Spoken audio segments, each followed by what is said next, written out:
Hello student, मैं engineer SK गिरी और आज हम लोग पढ़ने जा रहे हैं इलेक्ट्रिक फील्ड का लेक्चर नंबर 4। और आज के क्लास में जो हम लोग टॉपिक पढ़ेंगे वो काफी इंपॉर्टेंट टॉपिक है जिसका नाम है इलेक्ट्रिक फील्ड लाइंस या इसे इलेक्ट्रिक लाइंस ऑफ फोर्सेस भी कहा जाता है। क्लियर? दोनों नाम से इसको हम लोग जानते हैं, इलेक्ट्रिक फील्ड लाइंस या इलेक्ट्रिक लाइंस ऑफ फोर्सेस। इसकी डेफिनेशन बोर्ड पे लिखा हुआ है, ठीक है। पहले जो ओल्ड कंसेप्ट था इलेक्ट्रिक फील्ड लाइंस का, जिसे फैराडे ने बताया था, पहले उसको हम लोग समझ लेते हैं, फिर इस डेफिनेशन पे आएंगे। तो चलिए हम थोड़ा पीछे से आपको एक डेरिवेशन याद दिलाते हैं। हमने आपको बताया था कि अगर एक पॉइंट चार्ज है, अगर एक पॉइंट चार्ज Q है, तो इस पॉइंट चार्ज से R डिस्टेंस पर अगर हमें इलेक्ट्रिक फील्ड की इंटेंसिटी निकालनी है तो ये आया था 1/4πε0 Q डिवाइडेड बाई R²। ये फॉर्मूला हम लोग यूज करते थे एयर में, और यही फॉर्मूला हम लोग यूज करेंगे अगर मीडियम आ जाए तो वहां पर 1/4πε0 Q डिवाइडेड बाई R²। ये एयर में और ये किसी मीडियम में जिसकी dielectric constant epsilon R है। अब इस एक्सप्रेशन से हमने क्या देखा कि भाई जो इलेक्ट्रिक फील्ड है वह inversely proportional to R²। Clear? ये सारी चीजें हम लोग प्रीवियस लेक्चर में पढ़ चुके हैं। हमने आपको इसलिए याद दिलाया ताकि इसमें हम लोग इसका यूज करेंगे। इलेक्ट्रिक फील्ड जो होता है डिस्टेंस के स्क्वायर के रेसिप्रोकल होता है। क्लियर? तो जो फैराडे के कंसेप्ट थे इलेक्ट्रिक फील्ड को एक मैथमेटिक्स रूप में या इलेक्ट्रिक फील्ड को एक लाइंस के रूप में कैसे रिप्रेजेंट किया जाए, पहले इसको हम लोग समझेंगे, तब आएंगे जो बोर्ड पे डेफिनेशन लिखा हुआ है वहां पर। क्लियर? तो यहां से तो एक बात आपका क्लियर हो गया कि अगर एक पॉइंट चार्ज है तो इसे R डिस्टेंस पर इलेक्ट्रिक फील्ड जो है वह रेसिप्रोकल होता है डिस्टेंस के स्क्वायर के। क्लियर? इसके बाद हमने आपको डायरेक्शन के बारे में बताया था कि अगर ये चार्ज पॉजिटिव है, अगर ये चार्ज यानी Q जो है वो अगर पॉजिटिव है तो इलेक्ट्रिक फील्ड लाइंस, मान लीजिए ये आपका Q is equal to positive, तो electric field lines R distance पर जो इसकी डायरेक्शन होगी वो अवे फ्रॉम दी चार्ज, यानी कि चार्ज से दूर की तरफ हम लोग इसको रिप्रेजेंट किया है, यानी कि इसकी जो डायरेक्शन होगी इलेक्ट्रिक फील्ड की वो चार्ज से अवे होगी। और अगर आपका Q की वैल्यू निगेटिव है तो इलेक्ट्रिक फील्ड लाइंस की जो डायरेक्शन होगी R डिस्टेंस पर वह टुवर्ड्स दी चार्ज, यानी कि चार्ज के करीब होगा। जब निगेटिव होगा तो इलेक्ट्रिक फील्ड लाइंस चार्ज के नजदीक होगा। और इलेक्ट्रिक फील्ड अगर आपका चार्ज पॉजिटिव है तो electric field lines away from the charge. ये सारी चीज हम लोग पढ़ चुके थे। अब माइकल फैराडे ने, यानी जो फैराडे वैज्ञानिक हैं, वो इलेक्ट्रिक फील्ड लाइंस को किस तरह रिप्रेजेंट किए थे, जरा इसको हम लोग समझते हैं। फिर इसके बाद में ये आपका जो न्यू आपका एजम्पशन है, यानी कि न्यू जो कंसेप्ट है वहां पे हम लोग पहुंचेंगे। तो माइकल फैराडे ने क्या बोला कि जो आपके इलेक्ट्रिक फील्ड लाइंस अगर पॉजिटिव चार्ज के लिए इलेक्ट्रिक फील्ड लाइंस को रिप्रेजेंट करना है, यानी इलेक्ट्रिक फील्ड को इलेक्ट्रिक फील्ड लाइन से रिप्रेजेंट किया जाता है, अगर इसे हम लोग को करना है, अगर ये पॉजिटिव चार्ज है तो पॉजिटिव चार्ज के लिए आप ऐसे दिखाएंगे, एरो दिखाएंगे, और एरो की जो लेंथ है वो धीरे धीरे छोटा दिखाते जाएंगे। ऐसे एरो पहले बड़ा दिखाएंगे, एरो पहले बड़ा दिखाएंगे, फिर उससे छोटा, फिर उससे छोटा, फिर उससे छोटा, फिर आपका एरो बड़ा दिखाएंगे, फिर इससे छोटा, फिर इससे छोटा, फिर इससे छोटा एंड सो ऑन। फिर आपका एरो ऐसे दिखाएंगे, फिर इससे छोटा, फिर इससे छोटा, फिर इससे छोटा। ये हो गया पॉजिटिव चार्ज के लिए। तो पॉजिटिव चार्ज के लिए जो डायरेक्शन है वो चार्ज से अवे जा रहा है, चार्ज से दूर जा रहा है, चार्ज से बाहर निकलता हुआ दिखाई दे रहा है। और ये तो हो गई एरो। एरो की जो डायरेक्शन है वह इलेक्ट्रिक फील्ड की डायरेक्शन को शो कर रहा है। और जैसे जैसे आगे की ओर बढ़ रहे एरो की जो लेंथ है वो घटता चला जा रहा है। तो जो एरो की लेंथ है वह इलेक्ट्रिक फील्ड की मैग्नीट्यूड को रिप्रेजेंट कर रहा है। ये जो ओल्ड मॉडल है उसको हम लोग समझ रहे हैं, यानी कि इसमें एरो से इलेक्ट्रिक फील्ड लाइंस को, इलेक्ट्रिक फील्ड लाइंस को हम लोग एरो से रिप्रेजेंट किया, एरो से रिप्रेजेंट किया जाता है। और इलेक्ट्रिक फील्ड लाइंस हमने आपको बताया, इलेक्ट्रिक फील्ड लाइंस क्या है? इलेक्ट्रिक फील्ड को दिखाने का एक तरीका है। इलेक्ट्रिक फील्ड लाइंस जो होता है इलेक्ट्रिक फील्ड को दिखाने का एक तरीका है, एक मेथड है। तो जो ओल्ड मॉडल, ये जो हमने आपका डेफिनेशन लिखा है ये आपके न्यू कंसेप्ट है। इसको अभी हम लोग यहां पे नहीं पहुंचे हुए हैं, अभी हम लोग ओल्ड के तरफ चल रहे हैं। जो पहले ऐसे होता था, जो फ्राइडे ने बताया था, ये सारी चीजें। तो इलेक्ट्रिक फील्ड लाइंस को एरो से रिप्रेजेंट करते हैं। और जो एरो की डायरेक्शन होती है, direction of arrow, direction of arrow is represent the direction of electric field, the direction of electric field, direction of electric field. Arrow की जो डायरेक्शन है वह इलेक्ट्रिक फील्ड के डायरेक्शन को रिप्रेजेंट करता है। Direction of arrow is represent the direction of electric field. Clear? और arrow की जो लेंथ है, एरो की जो लेंथ है वह इलेक्ट्रिक फील्ड के मैग्नीट्यूड को रिप्रेजेंट करता है। मतलब length of arrow, length of arrow represent the magnitude of MAG और magnitude of electric field.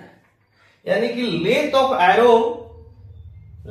Arrow electric field के मैग्नीट्यूड को रिप्रेजेंट करता है। और एरो की जो डायरेक्शन है वह इलेक्ट्रिक फील्ड के डायरेक्शन को रिप्रेजेंट करता है। तो अगर एक पॉजिटिव चार्ज है तो पॉजिटिव चार्ज के लिए जो इलेक्ट्रिक फील्ड है वह चार्ज से अवे होगा। और जैसे जैसे डिस्टेंस बढ़ रहा है एरो की लेंथ छोटा हो रहा है।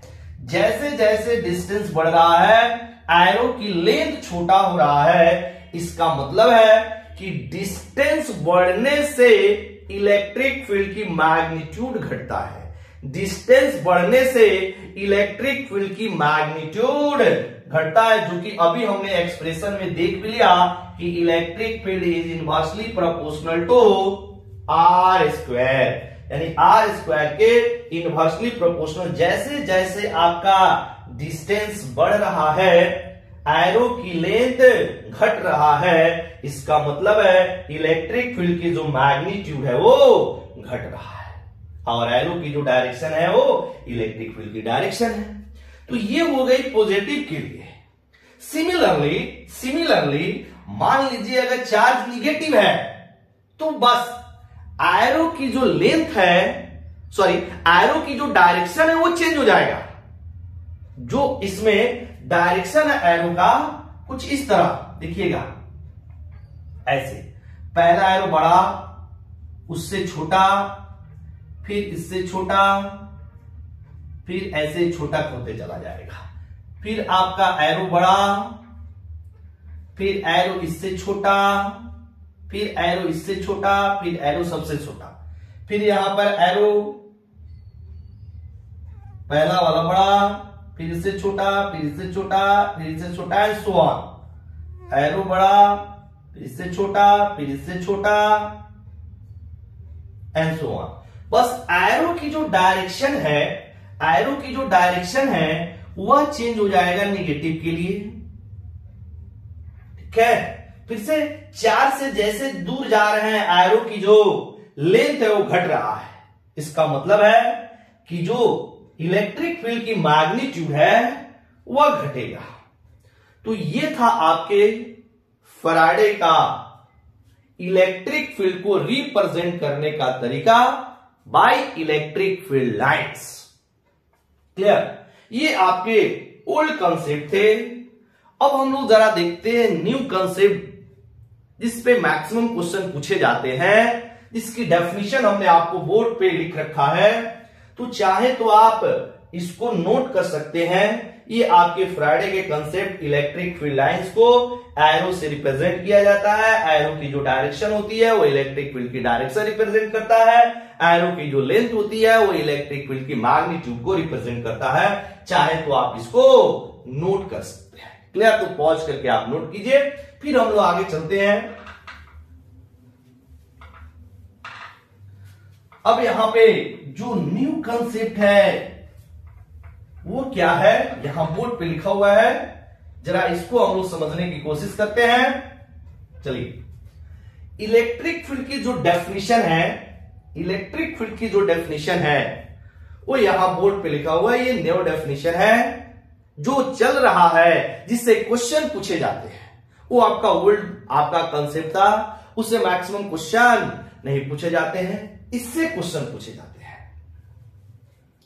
यहां पर क्या है, electric field lines are imaginary curve और straight line which is drawn in an electric field such that the tangent drawn on the lines at a point is represent the direction of electric field at that point and the number of electric field lines passing perpendicularly per unit area at the point is represent the magnitude of electric field at that point।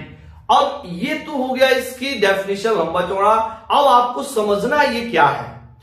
पहले वाले में क्या था, जो electric field था वो electric field line जो था वह डिसकंटिन्यूअस था। एरो पहले बड़ा फिर उससे छोटा, डिसकंटिन्यूअस था। लेकिन ये इसमें जो हम लोग लाइंस ड्रॉ करेंगे इस कंसेप्ट के द्वारा, तो इसमें जो आपके इलेक्ट्रिक फील्ड लाइंस है, जिसको हम लोग इलेक्ट्रिक फील्ड को रिप्रेजेंट करने के लिए एक इमेजिनरी लाइंस या कर्व के द्वारा रिप्रेजेंट करते हैं, इसमें कंटिन्यूअस लाइन है। इसमें जो लाइंस है वो सभी के सभी क्या है, कंटिन्यूअस है। तो सपोज यहां पर एक पॉजिटिव चार्ज है, तो इसके लिए अगर इलेक्ट्रिक फील्ड लाइंस हमें खींचने हैं तो इलेक्ट्रिक फील्ड लाइंस हम लोग ऐसे खींचेंगे। सपोज आपका एक पॉजिटिव चार्ज है तो इलेक्ट्रिक फील्ड लाइंस हम लोग ऐसे खींचेंगे, ऐसे। क्लियर। अगर आपका निगेटिव चार्ज है तो इलेक्ट्रिक फील्ड लाइंस हम लोग ऐसे ड्रॉ करेंगे, ऐसे। अब इसमें हमने क्या देखा कि जितने भी लाइंस हैं उस सबके सब आपके कंटिन्यूअस लाइन है, मतलब कोई भी लाइन ब्रेक किया हुआ नहीं है। ठीक है। अब इसमें जो एरो की डायरेक्शन है, मतलब जो लाइंस ने हमने एरो बनाया है, ये जो डायरेक्शन है ये इलेक्ट्रिक फील्ड की डायरेक्शन को रिप्रेजेंट करता है। अब इसकी मैग्नीट्यूड क्या है इसे समझिए। मैग्नीट्यूड में करना क्या है, सपोज यहां पे आपने एक एरिया कट किया ए, आपने यहां पर एक एरिया कट किया ए। सपोज इस एरिया के परपेंडिकुलर मान लो 2 लाइन पास कर रहा है। ठीक है। सेम एरिया अगर हम इस जगह कट करें, एकदम जितना एरिया ये है उतना ही एरिया हमने इस जगह कट किया। तो यहां पे हमने देखा कि इससे जो नंबर ऑफ लाइंस है वो 2 नहीं 3 पास कर रहे हैं। नंबर ऑफ लाइंस 3 है। मतलब यहां पे जो लाइंस की डेंसिटी है ये वाली, जिसको मान लिया पॉइंट नंबर 1 और इसको हमने मान लिया पॉइंट नंबर 2। यहां पर जो लाइंस की डेंसिटी है 1 पर और 2 पर जो लाइन की डेंसिटी है वो दोनों डिफरेंट है। पोजीशन नंबर 1 पर इलेक्ट्रिक फील्ड लाइंस की डेंसिटी पोजीशन नंबर 2 से कम है।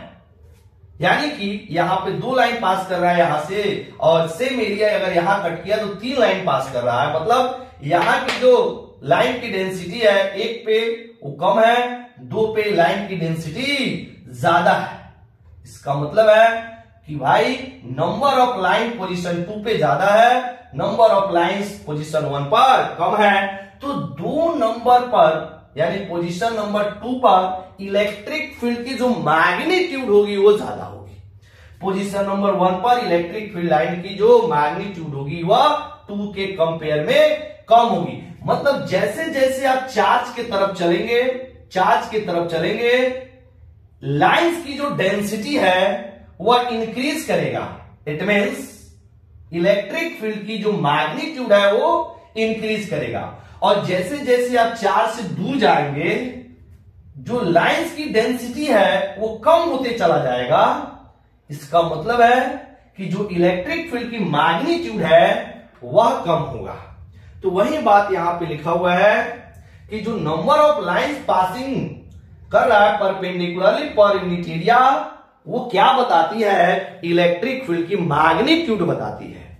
और किसी भी पॉइंट पे, जैसे मान लीजिए इस पॉइंट पे हम इलेक्ट्रिक फील्ड की निकालनी है डायरेक्शन, तो इस पॉइंट पे हम एक टेंजेंट ड्रॉ करेंगे। जो टेंजेंट की डायरेक्शन होगी वही इलेक्ट्रिक फील्ड की डायरेक्शन होगी। देखिए यहां पे जो सभी लाइन स्ट्रेट लाइन से हमने दिखाया है। कभी कभी लाइंस को हम लोग कर्व से भी दिखाते हैं। जैसे मान लीजिए ये आपके लाइंस है, ऐसे ही ये लाइंस ऐसे पास कर रहा है सपोज। अब बोलेगा कि चलो यहां पर इलेक्ट्रिक फील्ड की डायरेक्शन निकालिए।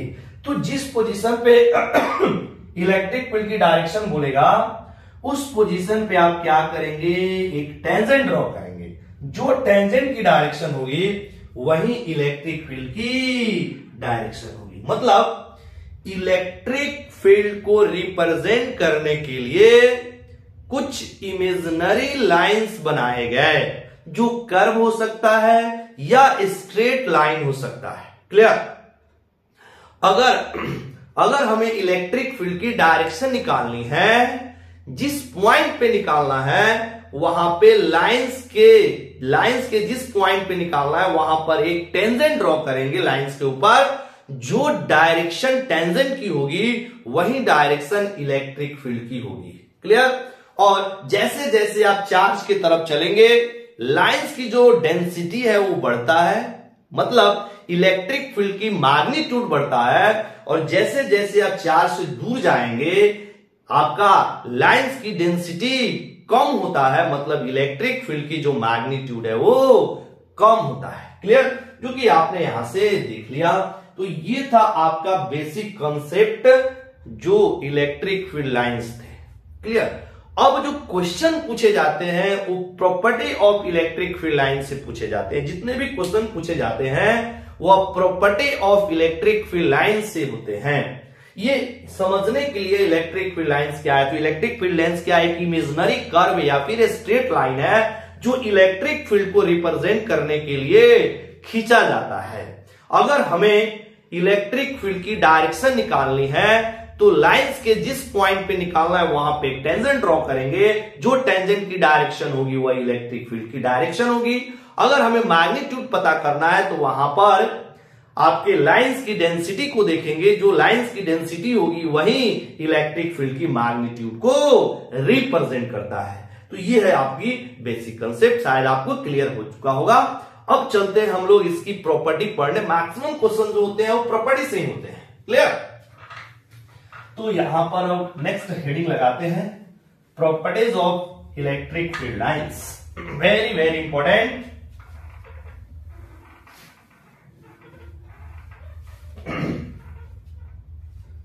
यहां पे लिखेंगे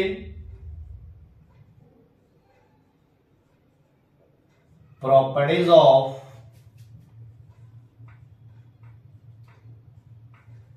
electric field lines, properties of electric field lines.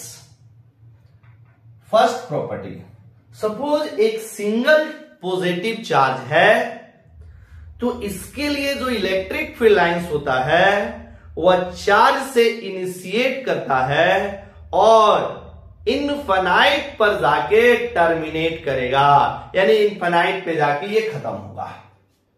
Clear? यहां पर लिखेंगे the electric field lines,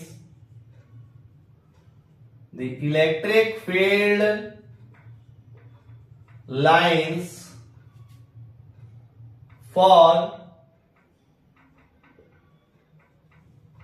a single positive charge, the electric field lines for a single positive charge is initiated from the positive charge and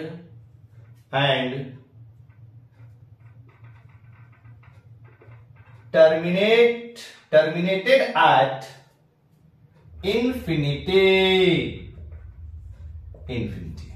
मतलब अगर एक positive charge है तो electric field lines हम लोग ऐसे दिखाएंगे। अगर पॉजिटिव चार्ज है, एक सिंगल पॉजिटिव चार्ज है, तो इलेक्ट्रिक फील्ड लाइंस हम लोग ऐसे दिखाएंगे। मतलब ये जो लाइंस है वह पॉजिटिव चार्ज से इनिशिएट करेगा और कहां पे जाते हुए दिखाई देगा? इन्फिनिटी पर। इसका मतलब क्या है कि एक सिंगल पॉजिटिव चार्ज के लिए जो निगेटिव चार्ज होता है वो इन्फिनिटी पर होता है। क्योंकि ये लाइन जाती कहां है? तो निगेटिव चार्ज के पास। ये इनिशिएट कहां से होता है? तो पॉजिटिव चार्ज के। तो एक सिंगल पॉजिटिव चार्ज के लिए जो निगेटिव चार्ज होता है वो इन्फिनिटी पर होता है। क्लियर? सेकेंड नंबर, इसी तरह similarly the electric field lines for a single negative charge, for a single negative charge is initiated from infinity and terminated at the negative charge। Negative charge, जैसे मान लीजिए ये negative charge है तो इसके लिए इलेक्ट्रिक फील्ड लाइंस हम लोग ऐसे दिखाएंगे। अगर एक सिंगल नेगेटिव चार्ज है तो इसके लिए हम लोग ऐसे लाइंस दिखा सकते हैं। ठीक है, मतलब ये जितने भी लाइंस हैं वो कहां से आते हुए हमें महसूस होगा? तो इन्फिनिटी से आते हुए ये फील होगा। इसका मतलब क्या है कि एक सिंगल नेगेटिव चार्ज के लिए जो पॉजिटिव चार्ज है वह इनफाइनाइट पर है। एक सिंगल पॉजिटिव चार्ज के लिए जो नेगेटिव चार्ज होता है वह इनफाइनाइट पे होता है। तो अगर आपका एक सिंगल पॉजिटिव चार्ज है तो ऐसे दिखाएंगे, सिंगल नेगेटिव चार्ज है तो इस तरह दिखाएंगे। इसके बाद मान लीजिए एक पॉजिटिव चार्ज है और एक नेगेटिव चार्ज है, तब इलेक्ट्रिक फील्ड लाइंस कैसे दिखाएंगे? आप इसे पॉज करके नोट करेंगे। प्रॉपर्टी से ही मैक्सिमम क्वेश्चंस आते हैं, डेफिनेशन से क्वेश्चंस आने की जो चांस है वो बहुत ही कम है, इसलिए प्रॉपर्टी को अच्छा से समझेंगे। जो स्टूडेंट आज की लेक्चर देख रहे हैं, सबसे पहले इलेक्ट्रिक फील्ड की प्रीवियस तीनों लेक्चर को जरूर देखें, lecture 1, lecture 2 and lecture 3। Clear? तब जाके लेक्चर 4 को आप पूरे अच्छे से देखें या समझें। जो स्टूडेंट पहली बार मेरा वीडियो देख रहे हैं वह चैनल को सब्सक्राइब करेंगे और ज्यादा से ज्यादा अपने फ्रेंड सर्कल में इसको शेयर करेंगे। यहां पे आपको 12th, 11th और 12th दोनों की फुल सिलेबस इस चैनल पे आपको मिलेगा, जो कि बोर्ड के लिए, जेई मेन के लिए, नीट के लिए आपको यहां पे सारे के सारे थ्योरी और जितने भी न्यूमेरिकल्स हैं वो सारे के सारे आपको यहां पे मिलेंगे। तो आप चैनल को सब्सक्राइब कर लेंगे और ज्यादा से ज्यादा अपने फ्रेंड सर्कल में से शेयर करेंगे। इसके बाद जो तीसरा प्रॉपर्टी है, सपोज ये पॉजिटिव चार्ज है और एक निगेटिव चार्ज है, तो इलेक्ट्रिक फील्ड लाइन जो होता है पॉजिटिव से निकलेगा और निगेटिव के पास जाके टर्मिनेट होगा। मतलब यहां पे लिखेंगे the electric field lines for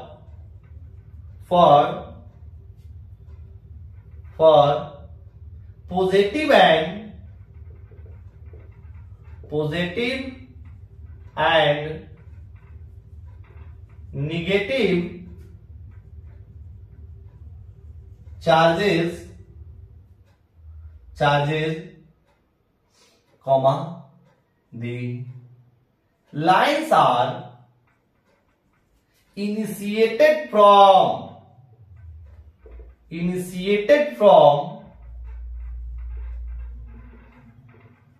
positive charge and terminated at negative charge. मतलब अगर एक पॉजिटिव चार्ज है, दूसरा नेगेटिव चार्ज है, तो जो इलेक्ट्रिक फील्ड लाइंस है पॉजिटिव चार्ज से इनिशिएट करेगा और नेगेटिव चार्ज पर जाके टर्मिनेट करेगा। मतलब सपोज आपका यहां पॉजिटिव चार्ज है और एक यहां पर नेगेटिव चार्ज है, तो इलेक्ट्रिक फील्ड लाइंस ऐसे पॉजिटिव से इनिशिएट किया और नेगेटिव पे जाके टर्मिनेट कर गया, खत्म हो गया।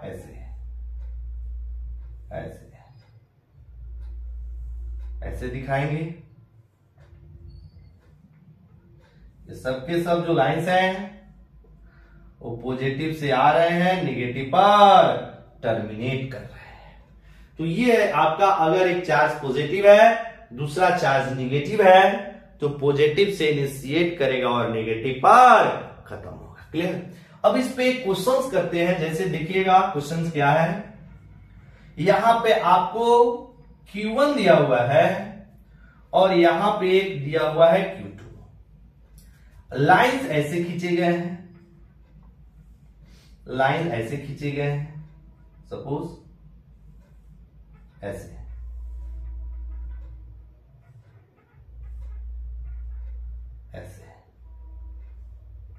क्लियर? अब इसमें क्या है ऑप्शन? पहला ऑप्शन है Q1 is positive, Q2 is negative.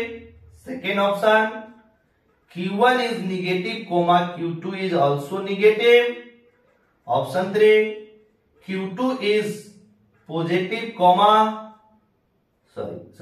Q1 है यहां पर ये है Q1, ये इधर Q2, ये है आपका इधर Q1, ये है आपका Q2, ये है आपका यहां भी पॉजिटिव।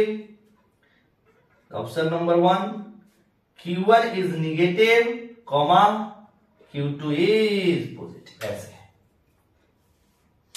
तो सबसे पहले इस क्वेश्चन को सॉल्व करने से पहले आप इलेक्ट्रिक फील्ड लाइंस को अच्छे से देखेंगे।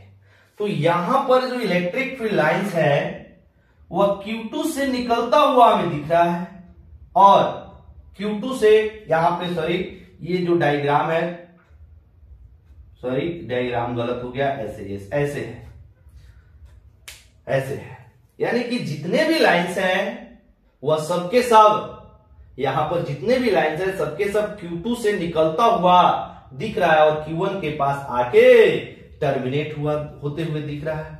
और कंसेप्ट क्या बोलता है कि भाई निगेटिव के पास जो लाइंस है वो आती है और पॉजिटिव से इलेक्ट्रिक फील्ड लाइंस बाहर निकलती। इसका मतलब है Q2 is positive and Q1 is negative. Q2 is positive and Q1 is negative. Option number 1। क्योंकि Q1 पॉजिटिव होगा नहीं, क्योंकि Q1 के पास आ रहा है, पॉजिटिव नहीं होगा।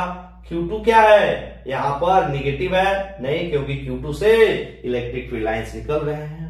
बाकी ये भी ऑप्शन गलत है, ये भी ऑप्शन गलत है, यानी कि चौथा ऑप्शन क्या है, सही है। Second number question number second, ये है आपका Q1, ये है आपका Q2, ऐसे है।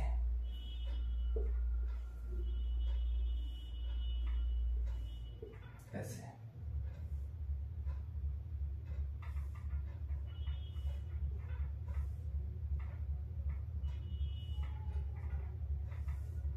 ऐसे है।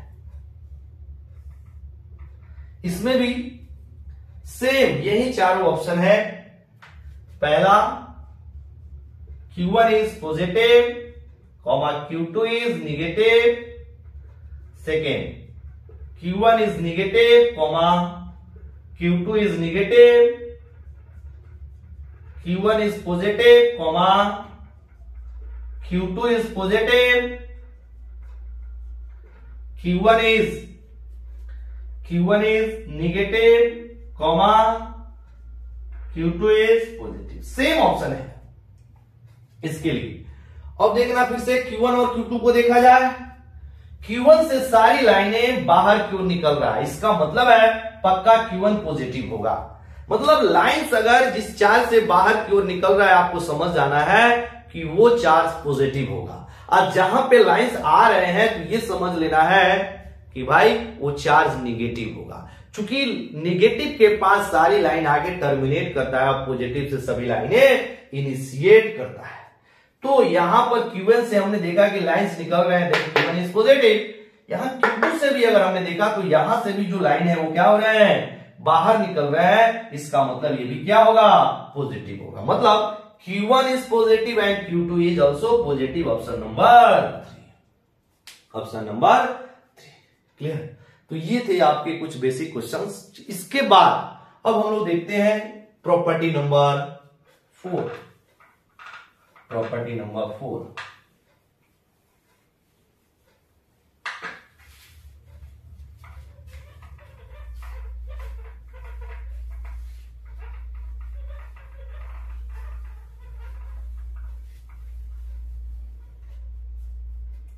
चौथा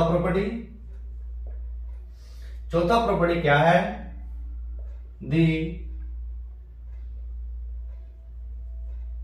number of lines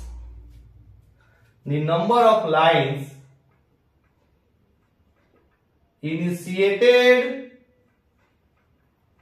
from the positive charge and the number of lines terminated at negative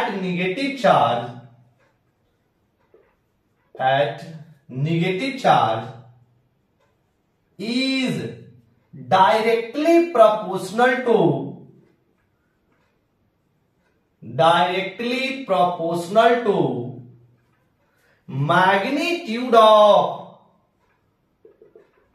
magnitude of charge.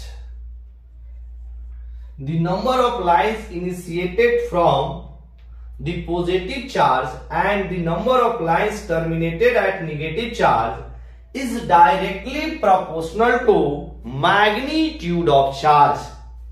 मतलब क्या है, जरा यहां पर एक एग्जांपल से हम समझते हैं। सपोज यहां पर एक Q1 चार्ज है, सपोज यहां पर एक Q2 चार्ज है।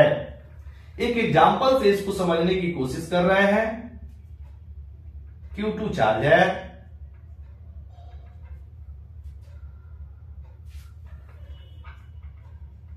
Q2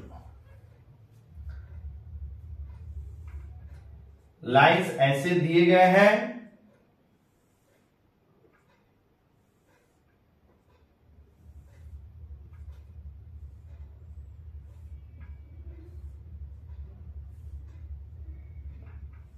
ऐसे एग्जाम्पल है, एग्जाम्पल नंबर 1।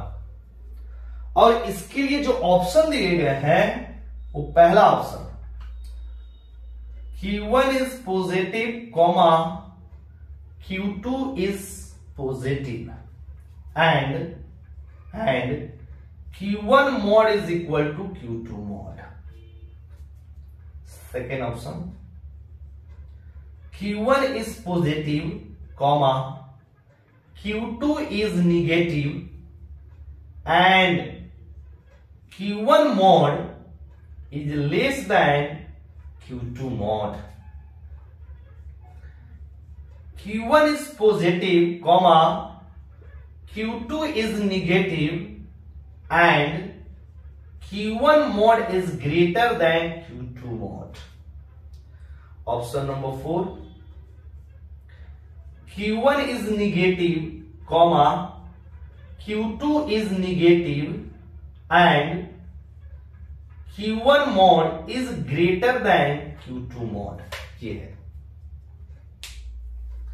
अब इस क्वेश्चन को कैसे हम लोग सॉल्व करेंगे, इस प्रॉपर्टी के द्वारा या इसके प्रीवियस प्रॉपर्टी का यूज करके जरा देखना।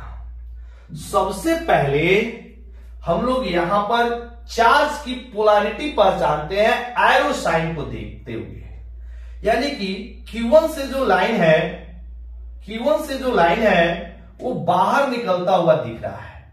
Q1 से लाइन जो है बाहर की ओर निकलता हुआ दिख रहा है और Q2 पर जो लाइन है वो टर्मिनेट होते हुए दिख रहा है, यानी कि Q1 से लाइन बाहर निकल रहा है, इसका मतलब है Q1 पक्का पॉजिटिव होगा और Q2 निगेटिव होगा। ये आपका इतना तो हम लोग समझ गए कि भाई Q1 पॉजिटिव होगा, Q2 निगेटिव होगा, इसलिए क्योंकि Q1 से लाइन बाहर की ओर निकल रहा है और Q2 पर लाइन आके टर्मिनेट हो रहा है, मतलब Q1 is positive and Q2 is negative. या तो ऑप्शन सेकेंड होगा या तो ऑप्शन थर्ड होगा, पहला और चौथा ऑप्शन नहीं होगा, क्योंकि Q1 पॉजिटिव Q2 पॉजिटिव ऐसा ये सही नहीं है, Q1 निगेटिव Q2 निगेटिव ये भी ऑप्शन सही नहीं है। तो ये तो हमको पकड़ में आ गया, Q1 पॉजिटिव है Q2 निगेटिव है कि क्योंकि Q2 पे लाइंस जो आके मीट कर रहे हैं और Q1 से लाइन बाहर निकल रहा है।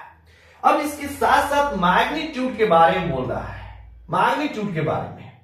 तो मैग्नीट्यूड में क्या है, जो नंबर ऑफ लाइंस है वो डायरेक्टली प्रोपोर्शनल होता है magnitude of charge.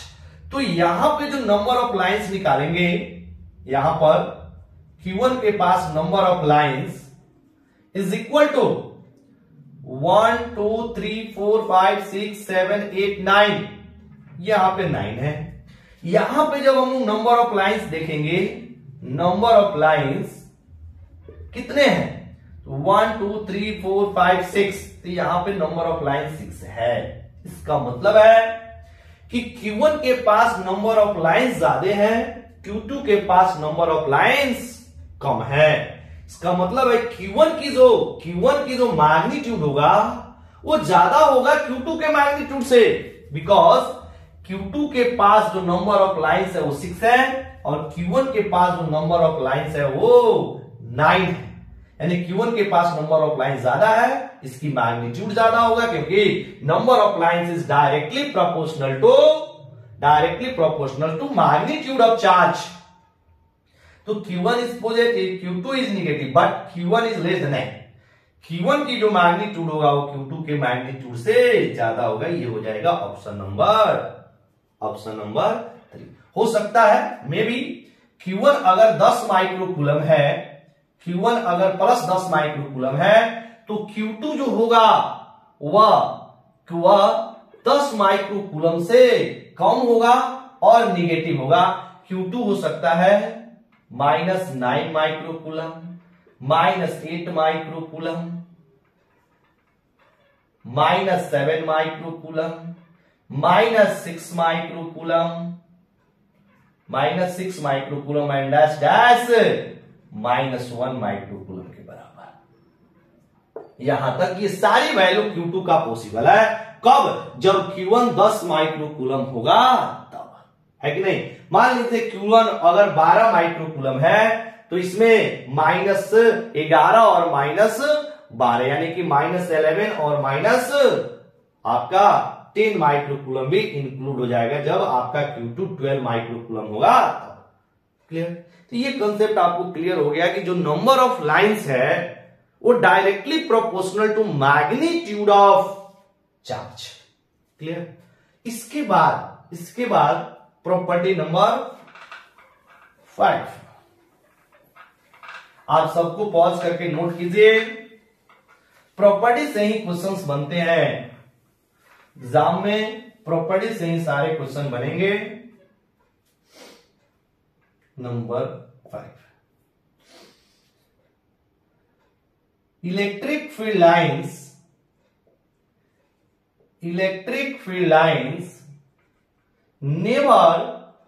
never intersect each other। जो इलेक्ट्रिक फील्ड लाइंस है वो कभी एक दूसरे को नहीं काटती है। Electric field lines never intersect each other. Clear? Never intersect each other. अब इसका रीजन क्या है उसको पहले हम लोग लिखते हैं फिर समझेंगे। बिकॉज यहां पैराग्राफ चेंज करके लिखेंगे, because at intersecting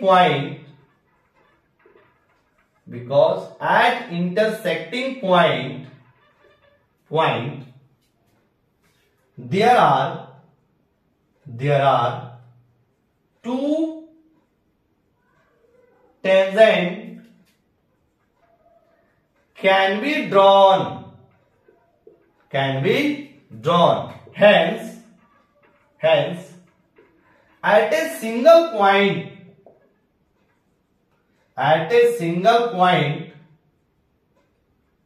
there are two direction of electric field there are two direction of electric field are possible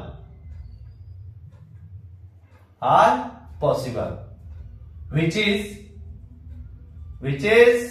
not possible। अब देखिए हमने क्या लिख दिया, which is not possible मतलब because at intersecting point there are two tangent can be drawn, hence at a single point there are two direction of electric field are possible which is not possible।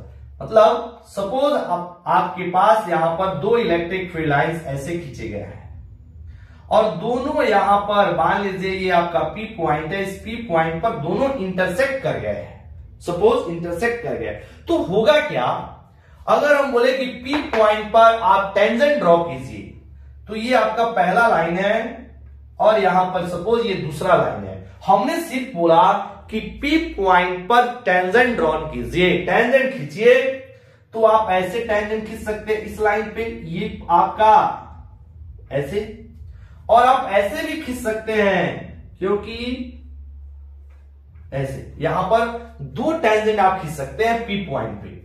एक पहले line पे आप tangent खींच सकते हैं, एक आप दूसरे लाइन पे आप टेंजेंट खींच सकते हैं। चूंकि दोनों लाइन P पॉइंट पर प्रेजेंट है, P पॉइंट पर इंटरसेक्ट कर रहा है और जो टेंजेंट की डायरेक्शन होता है वो इलेक्ट्रिक फील्ड की डायरेक्शन को शो करता है।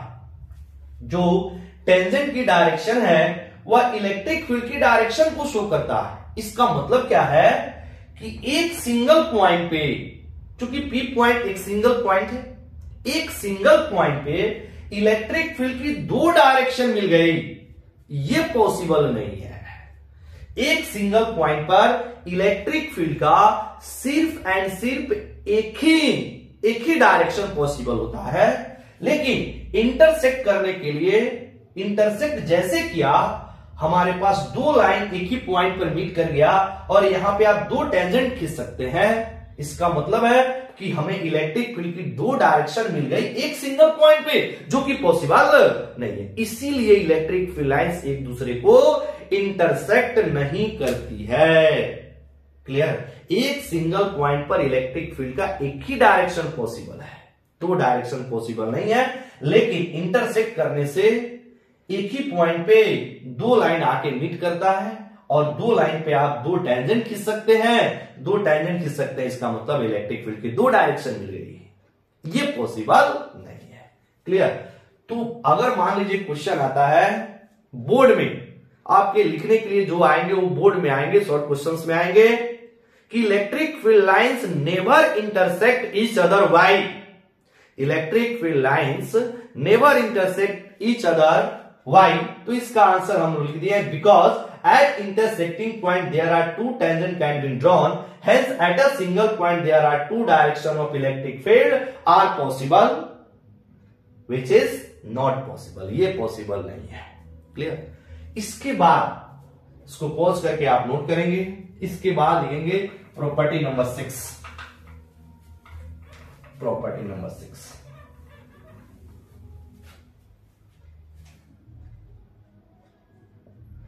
sixth property. Electric field lines never form a loop.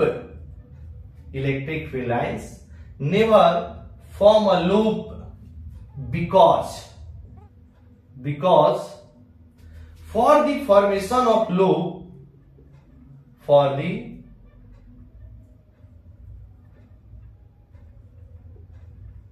formation of loop,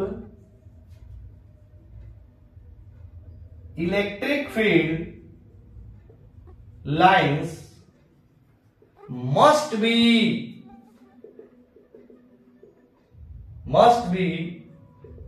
initiated from the negative charge, comma, which is impossible because for the formation of loop electric field lines must be initiated from negative charge which is impossible. हमने लिखा electric field lines never form a loop. Loop का मतलब है कि आप जिस point से आप कोई भी मोशन स्टार्ट करें और फिर से उसी पॉइंट पे अगर आप पहुंच गए तो हमने बोला कि आपने एक लूप में चला। जैसे आप मान लीजिए एक पॉइंट से अपना जर्नी स्टार्ट करते हैं और फिर से एक पॉइंट पे ही पहुंच जाते हैं तो आपको बोला जाएगा आपने लूप में चला।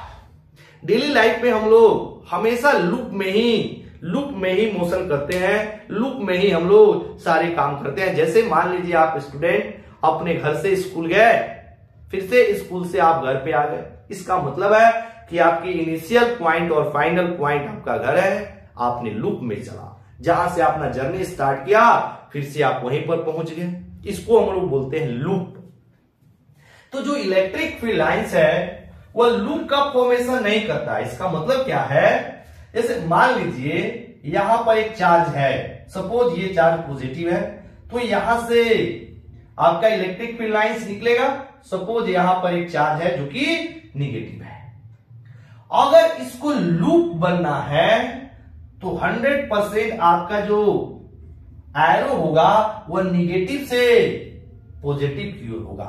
आपने यहां से चला, कहां पे गए, निगेटिव के पास, फिर निगेटिव से आप चलेंगे पॉजिटिव पे, तभी आपको बोला जाएगा कि आपने लूप में चला, जो कि ये पॉसिबल नहीं है। ये लाइन तो ठीक है, ये लाइन चलेगा क्योंकि पॉजिटिव से इलेक्ट्रिक फील्ड लाइंस निकलती है और नेगेटिव पे जाके टर्मिनेट होता है। बट ये वाला लाइंस गलत है। निगेटिव से कभी भी जो लाइन है वो इनिशिएट नहीं करता है, मतलब ये जो लाइन है वो पॉसिबल नहीं है। अगर ये लाइन पॉसिबल नहीं है तो लूप तो बनेगा ही नहीं, है कि नहीं। लूप बनने के लिए जैसे पॉजिटिव से हम निगेटिव गए तो ये लाइंस ठीक है, लेकिन आपको निगेटिव से पॉजिटिव आएंगे तभी आपको बोला जाएगा आपने लूप में चला। तो निगेटिव से कभी लाइंस तो निकलते ही नहीं है, निगेटिव पे जाके लाइंस टर्मिनेट करता है, निगेटिव से लाइन निकलता ही नहीं है, तो ये लाइन पॉसिबल है ही नहीं, तो लूप का फॉर्मेशन कैसे होगा। इसीलिए बोला जाता है electric field lines never form a loop. क्यों? Because for the formation of electric field lines must be because for the formation of loop electric field lines must be initiated from negative charge which is impossible। मतलब loop बनने के लिए electric field lines को negative charge से निकलना होगा, तभी जाके लूप का फॉर्मेशन होगा, जो कि पॉसिबल नहीं है। तो क्वेश्चन ऐसे भी आ सकता है आपके बोर्ड एग्जाम में, electric field lines never form a loop why. तो आप इसका आंसर लिखेंगे ऐसे, क्लियर। इसके बाद property number 7, property number 7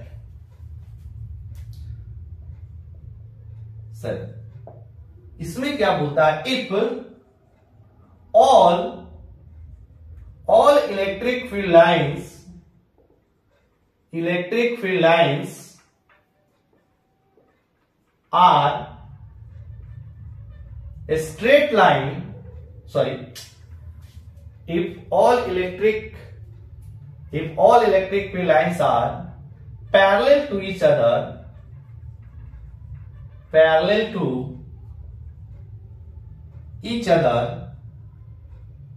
and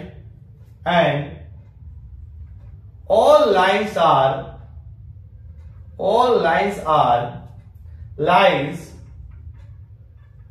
at equidistances,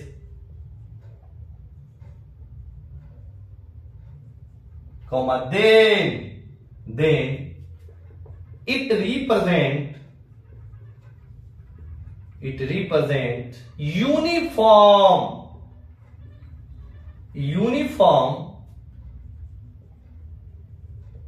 electric field lines.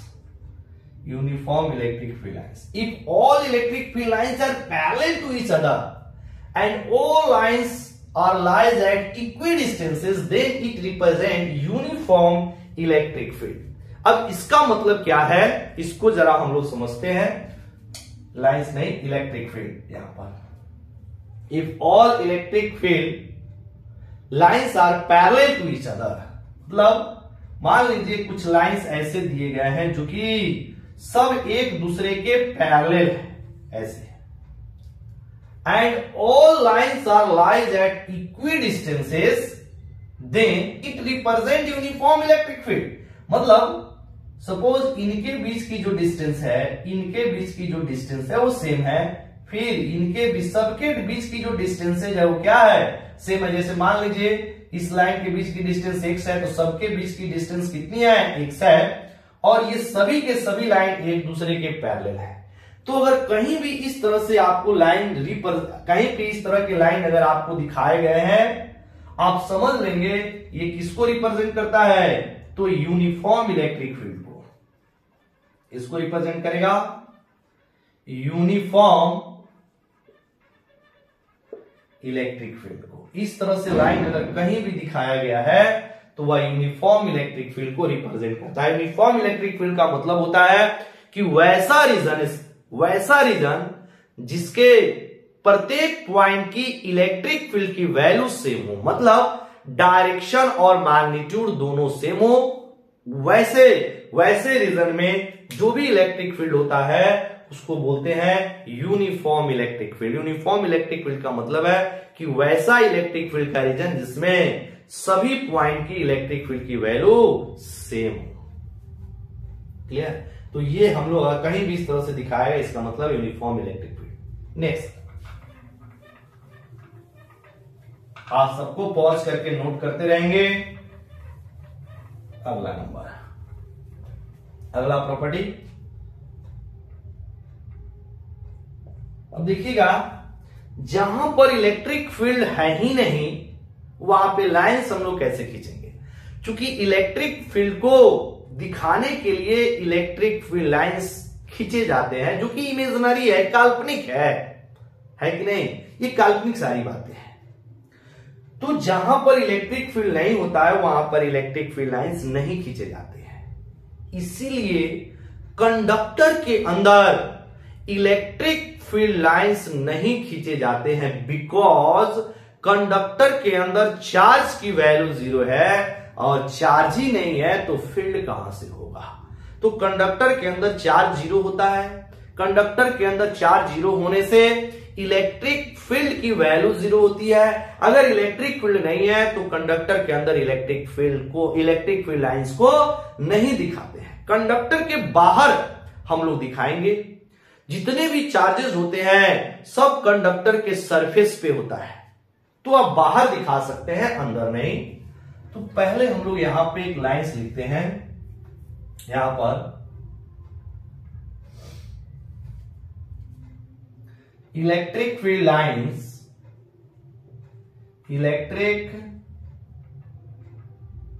Field lines never drawn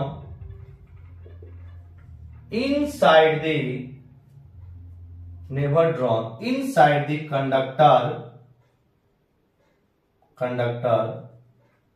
because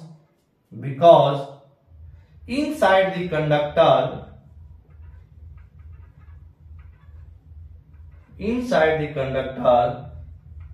there is no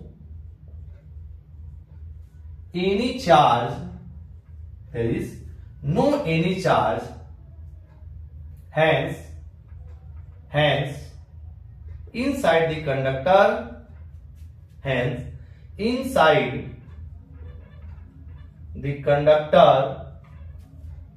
electric field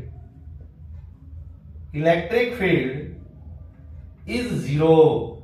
electric field is 0। मतलब conductor के अंदर इलेक्ट्रिक फील्ड की वैल्यू 0 होती है, क्योंकि इसके अंदर चार्ज की वैल्यू 0 होता है। तो अगर हमें इलेक्ट्रिक फील्ड लाइन से कंडक्टर के लिए ड्रॉन करना है, सपोज कंडक्टर की जितने भी चार्जेस हैं सभी चार्ज इसके सतह पर प्रेजेंट होते हैं। जितने भी चार्ज हैं पॉजिटिव और नेगेटिव सभी इसके सरफेस पे हैं। अंदर चार्ज की वैल्यू 0 है, इसलिए अंदर इलेक्ट्रिक फील्ड की भी वैल्यू 0 है। अगर हमें यहां पर इलेक्ट्रिक फील्ड लाइंस दिखाने हैं तो ऐसे दिखाएंगे।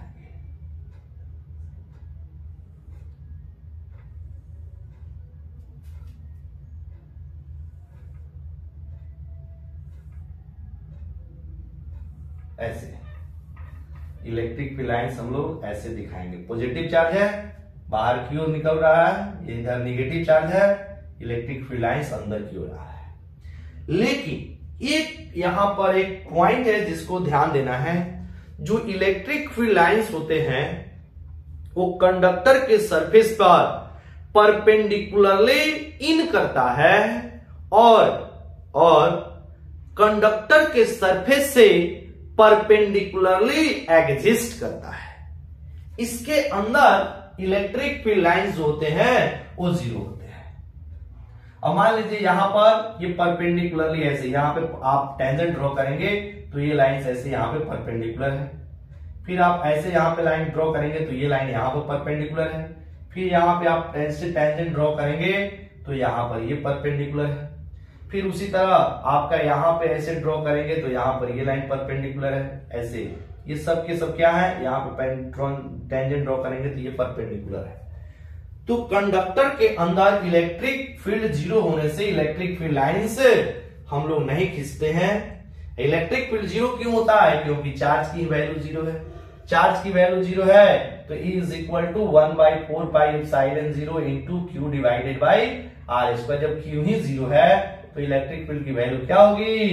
0 होगी। जब Q ही 0 है तो इलेक्ट्रिक फील्ड की वैल्यू 0 होगी। अब इलेक्ट्रिक फील्ड की वैल्यू 0 है तो इलेक्ट्रिक फील्ड लाइंस नहीं खींचेंगे। लेकिन इसके बाहर जो चार्ज है, इसके बाहर चार्ज मतलब इसके सतह पे चार्ज होते हैं, तो सतह पे जो चार्ज है इसके लिए अगर हम लोग को लाइंस खींचने हैं तो जितने भी लाइंस हैं निगेटिव की तरफ जो आ रहे हैं वो परपेंडिकुलरली इन करेंगे और परपेंडिकुलरली एग्जिस्ट करेंगे। तो यहां पर एक हम लोग नोट लिखेंगे, नोट नंबर 1, मतलब all charges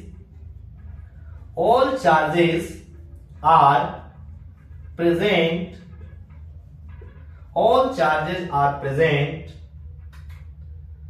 at the surface of the conductor. All charges are present at the surface of the conductor. मतलब कंडक्टर के केस में जितने भी चार्ज होते हैं वो सभी सरफेस पे प्रेजेंट होते हैं, अंदर कोई चार्ज नहीं होता है। All charges are present at the surface of the conductor. पहला। second number, the electric field lines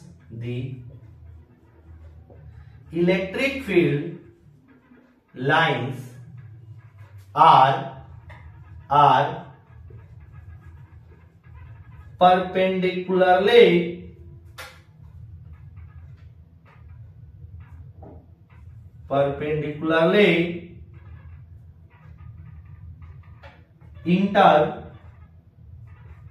perpendicularly inter at the surface of the conductor and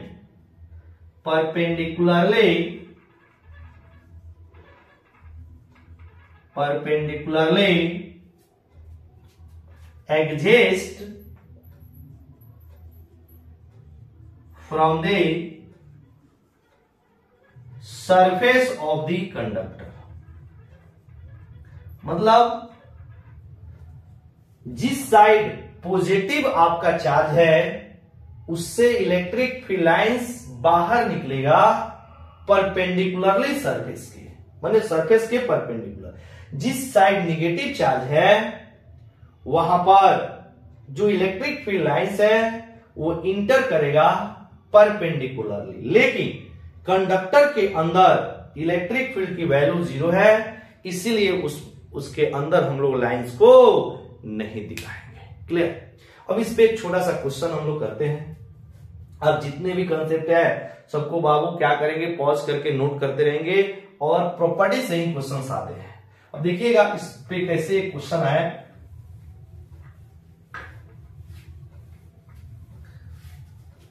चार डायग्राम दिए गए हैं, चारों में कौन सा डायग्राम सही है, ये है क्वेश्चन।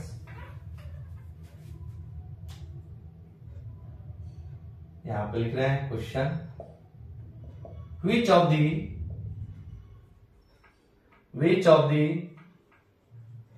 following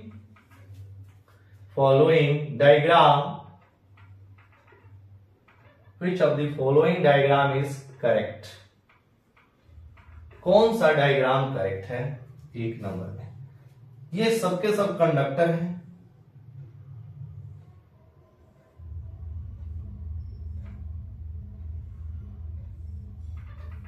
ऐसे कंडक्टर है, कंडक्टर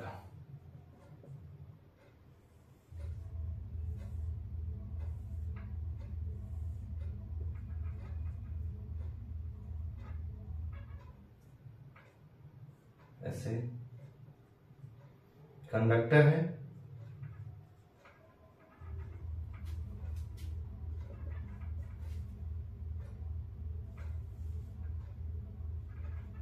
कंडक्टर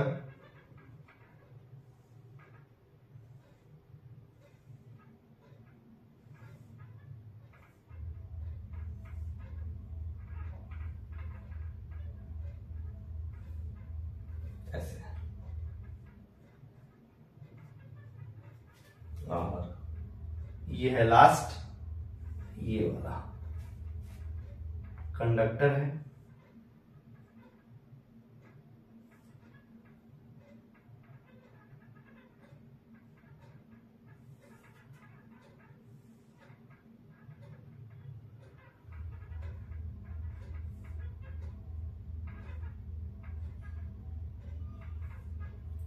ऐसे, ये है कंडक्टर। ठीक है, अब चारों डायग्राम को हम लोग देख रहे हैं। पहला डायग्राम, यहां पे अंदर तो इलेक्ट्रिक फील्ड लाइंस नहीं है, लेकिन ये जो लाइंस है वो परपेंडिकुलरली इंटर नहीं कर रहा है। ये लाइन तो परपेंडिकुलरली इंटर कर रहा है, लेकिन यहां पे जब हम लोग टेंजेंट ड्रॉ करेंगे तो ये एंगल 90 डिग्री नहीं है, मतलब ये डायग्राम गलत है। यहां पे कंडक्टर के अंदर इलेक्ट्रिक फील्ड लाइंस दिखा दिए, कंडक्टर के अंदर इलेक्ट्रिक फील्ड की वैल्यू 0 होती है, तो इलेक्ट्रिक फील्ड लाइंस नहीं खींचा जाता है, इसलिए भी डायग्राम गलत है। यहां पे अगर हम लोग इसमें टेंजेंट ड्रॉ करेंगे तो ये परपेंडिकुलरली क्या हो रहा है जी, परपेंडिकुलरली इंटर कर रहा है। इसके अंदर इलेक्ट्रिक फील्ड लाइंस नहीं है, क्योंकि इलेक्ट्रिक फील्ड की वैल्यू 0 होती है, मतलब ये डायग्राम सही है। इसमें भी आप देखिए परपेंडिकुलरली सभी लाइनें तो आ रही है, लेकिन एक लाइन जो है इसमें एरो छूट गया, सॉरी एरो ऐसे छूट गया है ऐसे।